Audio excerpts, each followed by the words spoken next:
نقطه‌ای که یا که موضوع یا که حالتی که آتش بیداری مردم صورت گرفت در یک مدت کوتاه، یک نظام 60 ساله، یک نظامی که از پدر به میراث به پسر میراث مانده بود، در یک حالت کوتاه بالاخره از بین رفت، بدون قتل، بدون خونریزی، بدون کسی را آتش گرفتن و کسی را کشتن و کسی را ریزه کردن و بدون شکستن و بدون پاره پاره و بدون هاکذا. چرا چون این صورت گرفت؟ چون مردم بالاخره از ظلم خسته می شود. بحث های مذهبی و عقیدوی و اینا یک پهلوی دیگری مسئله است. برای ما مهمتر از اون آزادی یک ملت است، آزادی یک مردم است. ما از این شیوه مبارزه چی می آموزیم و پیام این انقلاب ها، پیام این بیداری مردم برای ما چی است و اذیت و آزاری که این ملت ها در طول این سالها دیدن برای ما چی است و ما از این گذشته اون قوم ملت ها چه سبق باید بگیریم و چه کاری رو باید انجام بدیم. این است نقطه امروزه برنامه صدای مردم و امیدوار هستم که شما نیز به طرف نیستید. میتونید که داخلی برنامه شوین، فکر و عقیده های خودتون، تحلیل های خودتون از دیگر سیاستمدارا، دیگر سیاستشناسا، دیگر راهبرهای حزب و حرکت های گوناگونی که در دنیا حرف میزنن نمیتونم به نظر گرفت. من امیدوارم که همه شما این قضیه آخری که در کشور سوریه صورت گرفت و بشار اسد ظالم طول 13 ساله راهبر بود، بالاخره از بین رفت. بالاخره با راه نظامی مردم سلاح گرفت، در کوچه ها برآمد، خسته شده بود و راه دیگر نداشت. حکومت 60 ساله اسد تیتو پاره شد. کی در خیالش بود؟ کی میخواست این چیزا؟ و آیا ما میتونیم و این چی پیامی دارد؟ اینجا صحبت میکنیم. ببینید برادر عزیز، حکومت بشار اسد و پدر او حافظ اسد که تقریبا سالهای 70 بعد از یک تحولات، بعد از یک خب وین پیروراد بگیم سر قدرت آمد، رئیس مینیستر ابران بود و پس آنتر آمد، حکومت در دست گرفت قدرت با مبارزه های شدید، با برنامه های ظلم و قتل. هزارها شد، صدها هزار مردم بیگناه سوریه کشته شد. قدرت آمد از پدر به پسر. طبیعی است که باید قدرت به پسری کلانی میگذشت، ولی در یک حالت صدمه پسری کلانی از دنیا گذشت و قدرت آمد به بشار اسد. عین رژیم رحمانوف، عین سیستمی که مومن رحمانوف در تاجیکستان داره و دیر نیست که ما هم این تبادلات هم میبینیم که از پدر به پسر میراث میمونه. اون طوری که با حافظ اسد در سوریه خب بعد از مرگ پدر اتوماتیک پسر راهبر شد، همون طور هم در تاجیکستان من شک ندارم که دیر یا زود مومن رحمانوف هم نیز میمرد. مرگ الهی است دیگه، اما میمریم و عمر ماکسیمالی مردم تاجیکستان معین و مشخص است. شاید از بین صدها هزارها شاید یک نفر 100-120 سال عمر ببینه، ولی در عمری که رحمانوف قرار داره الکه، یعنی این همون رو به سکرات موت هم هست. یعنی مطمئن باشین که این یک روز نه یک روز سرش میخوره و بالاخره این دنیا رو پدرود میکنه. سیستم دولتداری میبینه به دست رستم. فرق بین بشار اسد و رستم امامعلی از زمین تا آسمان است. بشار اسد ختم کرده دانشگاه‌های با نفوذ انگلیس است و تجربه خیلی بای خب اقتصادی دارد، یک نفری خیلی خب استراتژی است، جهان دیده است، دانشش و خب ایدئولوژی از فرق میکنه. همون طوری که امروز ما در تاجیکستان رستم امامعلی میگیم یک جوانی سرسپرده وطن، یک اینتلیجنت، یک جوانی با نیروی نو، با قوای نو میگه صاحب قدرت میشه و مردم سوریه هم بعد از مرگ حافظ اسد در سیمای بشار اسد همین گونه تحولات را میدیدن که بشار اسد جوان است، خب با تجربه است، خب خصوصا در مسئله اقتصاد و اکولوژی و اکونومیکا و اینکه دیگر موضوعهایی که در سوریه هست بالا میبرد و زندگی مردم خوب میشه. در حالی که کشوری سوریه یکی از کشورهای بای است، ذخیره بای نفتی داره در اون کشور، میتونه که مثل سوریه چندین میلیون دیگر مردم رو صاحب نان و صاحب آب بکنه، چطوری که در کشورهای دیگر عربی قطر، امارات، نمیدونم بحرین، دیگر کشورها، سعودی، ببینید که چون نفت دارن کشور بای است. در کشوری که نفت هست مطمئن باشین اون کشور بای است. اما شخصانی که اون دولت اداره میکنن، شخصانی که اون منطقه را صاحبی میکنن، او چگونه انسان است؟ او چگونه میتونه صاحب قدرت شود؟ او چگونه میتونه برای مردم زندگی بده؟ و یک نفری که طولانی میبینه راهبر میشوه اون به کجا میرسه؟ این از تجربه زندگی بشار اسد. بشار اسد که از حافظ اسد شروع کرده تا پسرش که میلیون ها مردم مهاجر کردن، امروز خودشون شدن مهاجر. ببینید زندگی چرخ فلک است. ببینید گردش زندگی را ببینید که یک نفری که نه به مرد رحم کرد، نه به طفل، نه به نمیدونم زن، نه به مرد رحم نکرد، میلیون ها مهاجر شدن، مقیم اروپا و امریکا و ترکیه و نمیدونم کشورهای عربی و دیگر جاها تیت و پریشان شد یک ملت. امروز همون کسی که مردم به این حال آور خودش مهاجر رو در بدر میروه از مسکو پناهنده میگیره. ببینید شرمسار بعد از 60 سال امپراتوری پدر به پسر امروز شرمنده، سرخم، ملامت زده از وطن فرار میشود. ببینید بسیار جای ننگ است که در تاریخ بعد از 60 سال یک عائله صاحب راهبر یک حکومت بدن، بالاخره شرمنده‌وار، سرسان از وطن فرار میکنه. جای ننگ است.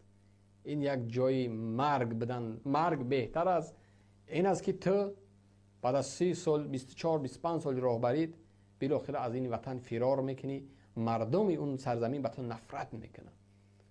و مطمئن باشین که این تاریخ، این حادثه در تاجیکستان دیر یا زود خواهد رسید. اگر که ما بگیم که شاید 60 ساله که در سوریه بود، در تاجیکستان، من در این عقیده هستم که چون بشار اسد در برابر تکتیکای اقتصادی و تکتیکای سیاسی باز هم یک نفری تجربه دیده نظامی هم بود، در زمان پدرش اومد یک کمیت علم نظامی آموخت و دیگر بخشوده تجربه گرفت. و رستم امامی نه ختم کرده انگلیس است، نه ختم کرده نمیدونم واشنگتن است، نه ختم کرده مسکو است و نه ختم کرده لمانوسوف. یک پسری ارکای اوتا، یک کوچگرد، یک نمیدونم خولیگان اومد از دانشگاه ملی حجت گرفت. شاید روزی هم در مکتب ننشسته است، شاید روزی هم کسی او رو ندیده است، شاید باری هم در نزد تخته سیر دستگاه سیر نمیدونم کار علمی، کاری نمیدونم استودنتی و کاری کورسی نکرده باشد. دیپلمش عالی. اومد چون پدر داشت از این وظیفه به این وظیفه، از این دالان به این دالان، از این کرسی به آن کرسی گذشت. اومد رفت نفری شهرداری دوشنبه شد. اومد نه اقتصاددان است، نه اکولوگ است، نه تجار است، نه فیلسوف است، نه سیاست شناس است، نه سیاست مدار است. هیچ تجربه در یکم ساخت دولتداری نداره. چون در سایه پدر از اینجا به اینجا، از اینجا به اینجا اومد و رفت، نفری دیگه در کشور شد. و این بیانگری عوض شدن قدرت از پدر به پسرش. در سوریه هم عین همین شکل بود. بشار اسد ظالم میراث از پدرش گرفت. حالتی که در داخل سوریه بعد از پاش خوردن این نظام میبینی، واقعا من حیث یک مسلمان هم جای درد هست، هم جای به خودت نفرت میکنی که خدایا این مردم در این حالت است. تصور کنید که در زیر نظام دیکتاتوری مردم در کدام حالت است. آی مردم، ای کسی که صدای مرا اکنون میشنوی، ای کسی که در تیک تاک و اینستاگرام و فیسبوک و توییتر و ادنا کلاسیک و دیگر جاها هزارها تا نوارهای الکی مردمی بیچاره سوریه که در زیر زندانهای بشار اسد سالها 10 سال و 20 سال و 30 سال و 40 سال زندانی بدن، حالت اونها را دیدین؟ از عقل بیگانه، مریض، سرسان، پریشان، نمیدونه وقت چی است، ساعت چی است، گوشی چی است، امروز کدام روز است، امروز کدام سال است، کی راهبر است، کی اینجا کدام کشور است، نمیدونه. تصور کن این حالت برای مردم ما در زندانهای ما نیست؟ آیا زندانهای ما در کسایی نیستن که 20 سال و 25 سال و 30 سال روانه زندان شدن؟ آیا وجدان ما بعد از دیدن این منظره ها، مکو اون مردم سوریه را وقتی در زندان دیدم، به خدا قسم وجدانم حتی مرا عذاب داد که خدایا ما چی جواب میتیم فردا اگر هم که برای مردم سوریه هم جواب ندیم، در حالی که در عقیده ما هست که ما همه با هم برادر هستیم. لااقل برای مردم خود من چیکار کردم که یک دیکتاتور چه قدرتی را داشته است، یک دیکتاتور چه ظلمی را داشته است. رحمانوف که 30 سال شد راهبر است، مگر از این کم است؟ مگر این جنایت نداره؟ مگر این ظلم نداره؟ مگر این تاخانه ها را نداره؟ مگر این زندان های در بسته را نداره؟ زندان های را میبینی که لااقل دری بازکنی نداره، دری نداره که او نفر از اونجا بیرون شود. دیوار زده محکم است، سالها همونجا خواب هستند. غذای اگر میتین نمیتین والله علم خدا داناست اونها در کدام شرایط بدن. اینوی که امروز میبینیم وعده پروردگار در سوریه پیاده شد، نه وابسته از کدام عقیده، نه وابسته، لااقل ما من حیث یک مسلمان ما میدونیم، نه فقط مسلمان، ظلم در هر کجا از بین رفتنی است. مگر در کوبا کشور مسلمانی بود که از بین رفت، انقلاب شد، یا که در هندوستان یا که در دیگر جاها؟ نه، ظلم در هر کجا باطل است، بالاخره از بین میرود. بالاخره این قضیه سوریه بار دیگر برای ما مطمئن داد ساخت که ای مردم، ای مبارزای جانبرکف، ای جوانان غیور این وطن، شما ناراحت نباشین. پیام این شکست رژیم اسد برای ما بار دیگر ما را خوشحال کرد، بار دیگر برای ما نیرو داد که مطمئن باش که ای هموطن، ای تاجیک، ای تاجیکستانی، تو مطمئن باش که دیر یا زود پروردگار حق مظلوم از ظالم میگیره. دیر یا زود هر کسی که در این ملت خیانت کرد، هر کسی که در این ملت ظلم کرد، بالاخره از بین میرود. این روز دیر نیست. و بار دیگر مطمئن شدیم که هر یک نظامی که ظلم میکنه بالای یک ملتش، بالای مردمش، بالاخره رسوا، سرسان، سرگردان از بین میرود. و تقدیر بعدی این را پرزیدنت قبلی چی می شود؟ آیا روسیه برای اینها امن است؟ آیا روسیه اینا را خب نگاه بین میکنه؟ در تاریخ روسیه آیا این چیز شده است؟ من مطمئنم که دیر یا زود به ارزش 1 گرم تنگه یا فروخته می شوند. روسیه در تاریخ هزارها تا خیانت کرده آمدگی است و این شرمنده و این قاتل و این ظالم عمق شرمنده وار از روسیه رانده می شود. این یک پهلوی مسئله.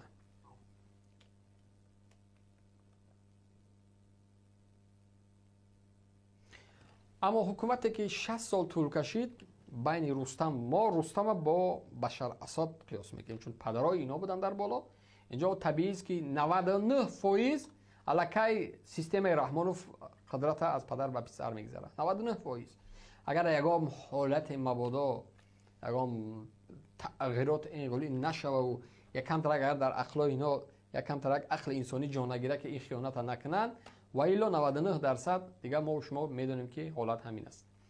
اما بین بشر و بین رستم از زمین تا آسمان است. گفتم ختم کرده انگلیس، مکتب های بین المللی و یک کوچه‌گرد دوشنبه دنقره. نمیتونیم ما قیاس بکنیم.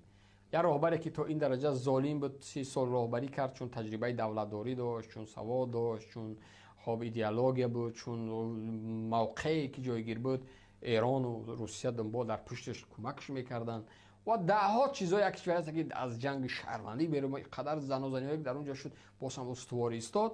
یعنی معلوم است که یک نفری دیالوگ با استراتژی داشت، براستی خودش دلش پر بود. اما در تاجیکستان با این رستم امامعلی، با این دزها و با این غارتگرایی که در گرد و اطرافشان هستند، با این ظالم‌هایی که در گرد و اطرافشان هستند، ظلمی که امروز بعد از 45 50 60 سال در سوریه است، ما در دوام 30 سال دولتداری رحمانوف هیچ ما دیده ایستادیم. آیا تو همین روز کی میگفت که در زندان‌ها و زیر زندان‌های سوریه قدر مردم بیگناه الکی از عقل بیگانه شدن؟ در یاد کدام موت میومد؟ در یاد هیچ کدوم نمیومد. همین چیز در تاجیکستان نیست، خدا شاهده است. همین چیز مگر زندان‌های ما در حالتی بد قرار ندارن؟ پر است جوانای با غیرتی که در پسترین جا امروز زندگی میکنن، خراب شدن، خزان شدن، دیوانه شدن، از عقل به عقل شدن. اونها دیگر تصور دنیا را ندارن. این گونه جوان ها در زندان های ما پر است که پیر شدن الکی، پیر شده الکی.